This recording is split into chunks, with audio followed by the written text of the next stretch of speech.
Happy November. We're here in our Catholic kitchen today trying out new to us recipes from different Catholic cookbooks. Today we also are trying a recipe from a very fun literary cookbook. So we're big C.S. Lewis fans here, so we're going to be trying a recipe for Toad in the Hole from the Unofficial Narnia Cookbook. We've never made or tried Toad in the Hole, so we're curious how we'll like it. Along with that, from the 12 Months of Monastery Soups book, we are making a recipe for tomato bouillon. So we eat a lot of tomato soup here in the winter months. We love it, but we're trying to find a good, quick and easy recipe that might be a little bit healthier than the canned kind. And then also in honor of Thanksgiving, we have a recipe to help you use up leftover canned pumpkin. And that is this one for pumpkin stick cookies from the Conscious Plant Kitchen blog. So say a prayer for us here today. You guys know it's always an adventure in our kitchen. So let's go ahead and get started. So we've had so much fun here this year investigating the world of literary cookbooks, and this one about Narnia is also a lot of fun. Every recipe has the chapter and the book in the Narnia series where it comes from.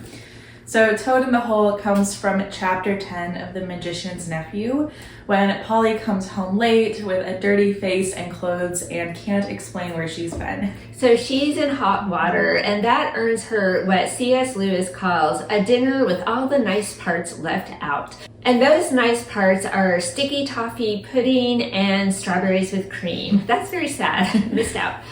So it's fun to read all the backstory on the different recipes, and the author also gives a history for all the different foods. For example, Toad in the Hole is a variation of Yorkshire pudding, and to make it you will need flour, milk, sausage, eggs, salt and pepper, butter, dried sage, and onion powder. So we started by greasing the pan.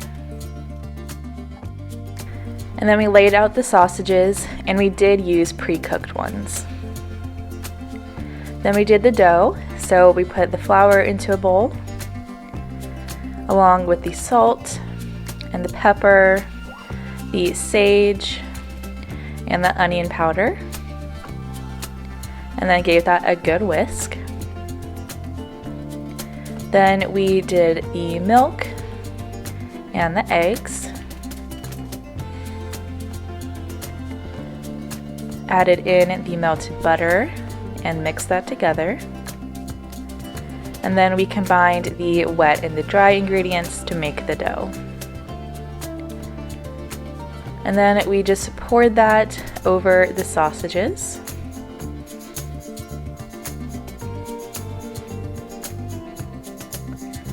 And let it bake.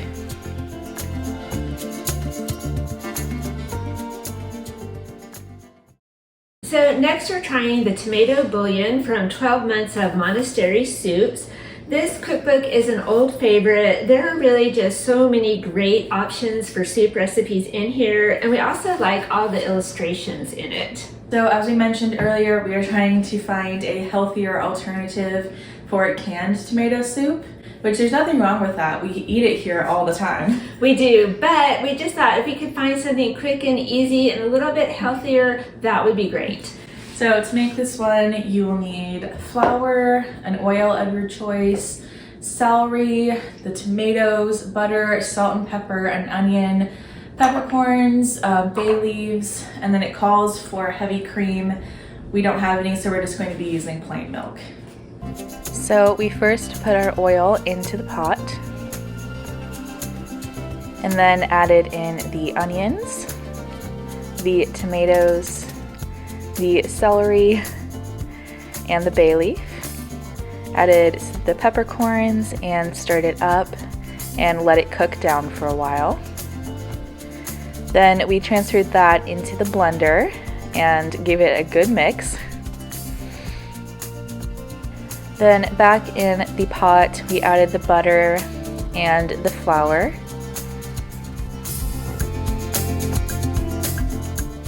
We added in the mixed vegetables, but they started bubbling and splashing back up on us. So when we had that calmed down, we added in the water and mixed that up. Then added the salt and some pepper, and then just let that sit for a while. So our final recipe today is the pumpkin stick cookie recipe, and this is supposed to be the final solution for what to do with all the leftover canned pumpkin from your holiday baking. It is funny how whatever recipe we're making here, it never calls for a whole can of canned pumpkin. There's always leftover. So it's a strange kitchen mystery, and this is supposed to be the solution to that. And these are also supposed to be a biscotti type of cookie that you could dunk in coffee. So if they turn out, we think they could also be really fun to make and gift. Yeah, if someone wants to give us homemade biscotti for Christmas, we are never going to say no. So to make it, you need flour, sugar, a mild olive oil, brown sugar, your canned pumpkin, maple syrup, vanilla, baking powder, and pumpkin pie spice. So we first lined a sheet with parchment, and then in our mixer added in the pumpkin, the oil, the brown sugar, the flour, the baking powder, and the pumpkin pie spice. We added in the vanilla, and then let that mix for a while until we had a dough. And then we rolled that out on a floured surface until it was pretty thin. Then we mixed regular sugar with more pumpkin pie spice and set that aside while we cut the dough into thin little strips. Then we brushed them with the maple syrup and sprinkled the sugar mixture over top. And then we transferred those onto our pan, which was harder than it looks.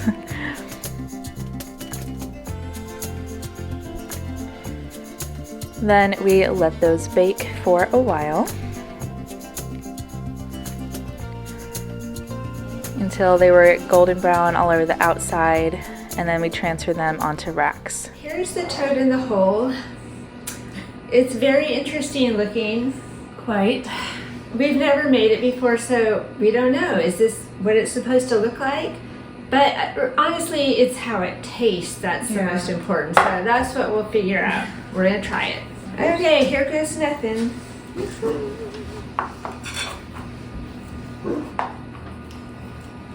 Oh my gosh.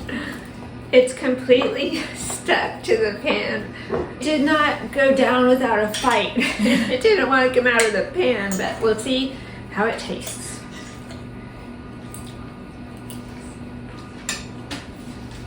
Sausage is making it. I like it. I like stuff like this. I feel like it falls into the corn dog family. Like maybe a corn dog cousin. But I would make it again. You could spice up the crust or the dough, I think, you know. The dough's very dense. Yeah, it is kind of weird density, but yeah, it's definitely not the good parts of Polly's dinner right here. So while we wait for the soup to finish simmering, we're going to try the biscotti next. They look good. They smell so good. Oh my goodness, our whole house smells good. Okay.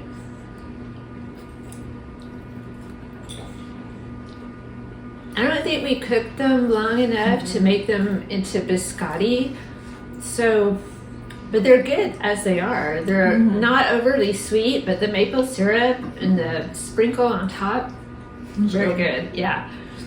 But you could maybe cut them thinner or bake them longer to make them crunchier, but yeah. It would definitely pair nicely with coffee. If you have guests for Thanksgiving, you could make a tray of these and put them out in the morning for grab and go. I think people like us would really like that. All right, we are taste testing now the soup. We'll see. I don't know. It's very bright orange. It's very, very, very bright.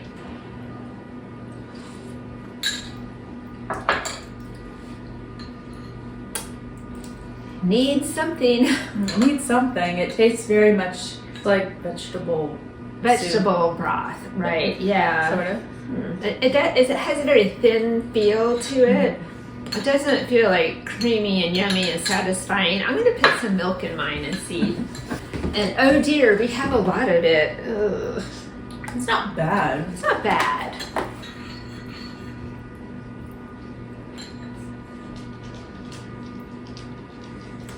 The milk is helping a little bit to give it more of a creamy, you know, like I don't know. There's nothing wrong. It tastes more like onion soup than tomato soup. So we have to figure out what we can do with it. It's definitely workable, but it needs something else. Something in it. Something in it or something added to it to make it like a good soup. I mean, it would be a good penitential soup for Lent because it's just not much. You know it's like bad when we say it could work as penitential in Lent. Okay, so our guest taste tester, my mom, Granny, Kate's Granny, is over there saying, "What's the winner for today?" I don't think we know. She would ask us that question. Well, to me, none of them stand out in any way. There's not one that's just yes. Wow, yeah. You know? There's no wow. There's no wow in any of these recipes. The biscotti was very easy. Mm-hmm. The dough was easy to work with. And if we let it sit out for, all day, I bet it would get really hard and crunchy and be good. The toad in the hole was very easy to make. I liked it. And yeah, it's pretty good. The dough is very dense though, which is throwing me off a little bit. It's kind of rubbery with all the grease, I guess, from the sausage, and then there was butter in it. But it tastes good. It tastes good. It'd be a quick and easy dinner. The soup is in last place. We'll just say it's a little disappointing. Yeah, definitely not quick and easy. No, give me the can of Campbell's all the way. I mean, give me the generic can from Aldi. It's fine. Right. Okay. We're gonna have to work with that soup to find something. We have a lot of it. It's definitely not a good hearty tomato soup in any way. No, you're not gonna, have that as your main meal for sure. If you put bread with that, you're gonna be hungry in an hour. But that's how it goes. That was a surprise flop, but we get those from time to time. So that's a roundup of our November cooking. Let us know down in the comments if you have any other ideas for how to use up canned pumpkin, or if you have any ideas on what we can do with this soup. Yeah, all of you chefs out there, help us fix this soup. Alright, so we hope you enjoyed the video. Thank you for watching, and we'll see you next time. Bye.